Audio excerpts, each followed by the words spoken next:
Hey guys, welcome back to Critical Flick. Today I'm going to continue my series talking about some A24 films, and today we're going to talk about Green Room. The Green Room is a movie that I have actually owned for quite a long time, and I never got around to watching it. It's one of those movies that I kept saying I was going to get to, and I finally took the opportunity to watch it doing this segment. I'm so busy watching new movies that come out all the time that it's nice to just go back, look at my catalog of Blu-rays, and watch something that maybe I haven't watched in a while, I haven't watched at all, and I'm so glad that I watched this film because, man, it is so good. So Green Room is basically the story of this punk rock band who is touring around the Pacific Northwest, and basically they end up booking a gig that's at this neo-Nazi compound, and things go south and they get trapped in the compound, and they basically have to fight Nazis to get out and escape. And this movie is filled with fantastic performances. Patrick Stewart as the leader of this neo-Nazi group was excellent. Seeing him as a villain, seeing him in that light, he did it so well. I'm so used to him being,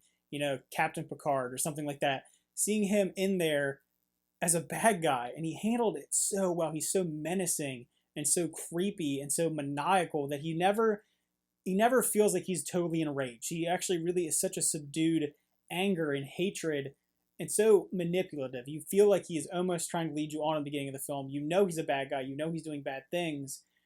But it's just such a good job acting on Patrick Stewart's part. Anton Yelchin, fantastic in this movie. He is an actor that I never really gave enough credit for. I had obviously known him from Star Trek, and that's kind of all I really knew him from. And I'd never seen this movie, and now that I've seen it, man, he is really, really good in it. And it's really sad, obviously, what happened to him. We really not get to see his full potential as an actor, but I thought he gave a really, really solid performance in this. He plays another character that has a pretty subdued mentality. He's a very nervous person, a very meek person, and seeing him kind of come out of his shell and be able to be a hero in ways at the end of the film, thought was really well. I thought he had some really, really good monologues. The atmosphere of this film is really, really great. That's another thing I really enjoyed about it. So you're in this kind of rundown punk rock bar type scene, and it's in the Pacific Northwest, so it's very muddy, it's very rainy. You have the green hue of everything from all the pine trees and everything around. I thought it really creates an interesting atmosphere, something that's really gritty and dark and just dirty. And I loved it. I loved the whole feeling of this being trapped in this area. You never felt like it was ever they're going to escape. It's like a cabin in the woods type thing. You're out there in the wilderness surrounded by hostile enemies, and you have to get your way out. Felt very reminiscent to me of a combination of almost You're Next and like Home Alone. That's a weird thing to compare it to.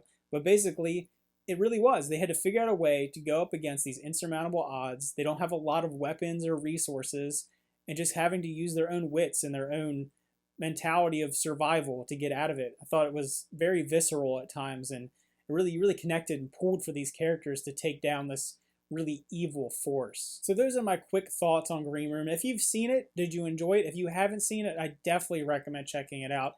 It's actually on Netflix right now, I believe. I saw that it was on there. So if you haven't seen it, I can't recommend it more than anything. It's just, I was blown away at how much I really enjoyed it. I was always told that I would like it by other people, and I finally watched it, and man, it's real solid. It's got a really good runtime. It feels really tight. It never feels boring.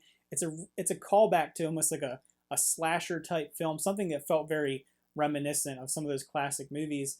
It didn't feel too artsy. I enjoy myself a nice pretentious artsy horror movie now and again, but this one felt very classic and just really enjoyed it. So if I were to rate this movie, I would actually give it a 9 out of 10. I think it was that good. I think it was a very well done movie. I loved how just perfect for what it was. It really felt like it was trying to go for this simple idea, this simple aesthetic, this simple character arc of these people, and it just nailed it. I think it did it in a perfect way. Thanks, guys. Remember to like and subscribe, and see you next time.